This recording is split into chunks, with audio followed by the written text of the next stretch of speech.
आता पेट्रोलचा खर्च विसरा, घरी आणा इलेक्ट्रिक स्टायलिस्ट इलेक्ट्रिक गाडी. 100% भारतीय बनावटीची इलेक्ट्रिक्स ईव्ही इलेक्ट्रिक गाडी आता उपलब्ध. 5 वर्षांची वॉरंटी, आकर्षक कलर्स आणि स्पोर्ट्स डिझाईन. एकदा चार्ज करा आणि 100 ते 140 किलोमीटर पर्यंत रेंज. अत्याधुनिक सर्व्हिस सुविधा, लोन सुविधा सुद्धा उपलब्ध.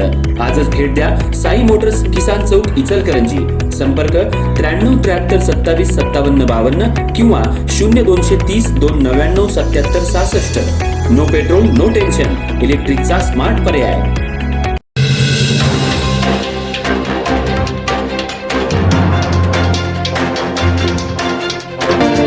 इचलकरंजी शहरातल्या राष्ट्रीय प्रोसेसिंग कामगार संघटना अर्थात इंटक आणि रवी राजपुते फाउंडेशन यांच्या संयुक्त विद्यमाने आयोजित इंटक नेते कैलासवासी शामरावजी कुलकर्णी मार्ग या नामफलकाचा उद्घाटन समारंभ शुक्रवारी 29 तारखेला सकाळी 10 वाजता सोन्या मारुती मंदिराजवळ उत्साहात संपन्न झाला.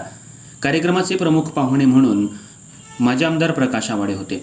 यावेळी आमदार राहुल आवाडे आणि माजी आमदार सुरेशराव हळवणकर उपस्थित होते.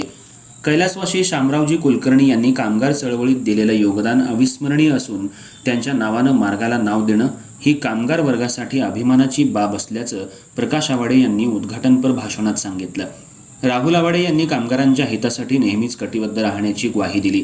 सुरेश हळवणकर यांनी कामगार नेत्यांच्या त्यागाला उजाळा देत नव्या पिढीनं त्यांचा आदर्श घ्यावा असं आवाहन केलं.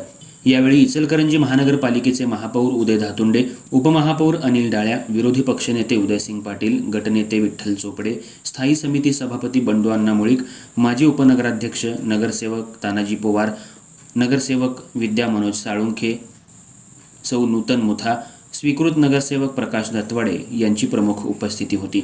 तसंच स्वदेशी ग्रुपचे सर्वेसर्वा श्रीनिवास शेठ बोहरा, प्रोसेसिंग असोसिएशनचे अध्यक्ष गिरिराज मोहता, CETPचे चेअरमन बापूसाहेब तेरदाळे, लक्ष्मी प्रोसेसचे चेअरमन मुकुंदराव फाटक, दत्त साखर कारखाना संचालक रणजितदादा कदम, ज्येष्ठ कामगार नेते कॉम्रेड दत्ता माने आदी मान्यवर उपस्थित होते.